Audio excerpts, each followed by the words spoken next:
ইন্না লিল্লাহি ওয়া ইন্না ইলাইহি রাজিউন। আজকের ব্রেকিং নিউজ, বেগম খালেদা জিয়া বাংলাদেশের সাবেক প্রধানমন্ত্রী ও বিএনপি চেয়ারপারসন আজ সকাল 6 ঘটিকার সময় ইন্তেকাল ফরমাইয়াছেন।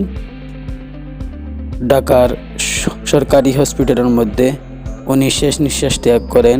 ইন্না লিল্লাহি ওয়া ইন্না ইলাইহি রাজিউন। আমরা নিউজ ব্লগ বাংলা পক্ষ থেকে গভীরভাবে শোকাহত এবং ওনার মৃত্যুতে গভীরভাবে শোক প্রকাশ করেছেন ভারতের প্রধানমন্ত্রী শ্রীযুক্ত নরেন্দ্র মোদী দামোদর দাস এবং পাকিস্তানের প্রধানমন্ত্রী শাহবাজ শরীফ এবং যুক্তরাষ্ট্রের প্রধানমন্ত্রী ডোনাল্ড ট্রাম্প। ওনার জানাজার নামাজ পরে জানানো হবে। জানাজার নামাজ নিয়ে উপদেষ্টার সঙ্গে বৈঠকের মাধ্যমে এটার আলোচনা সম্পন্ন হবে এবং পরে জানাজার নামাজের টাইম জানানো হবে।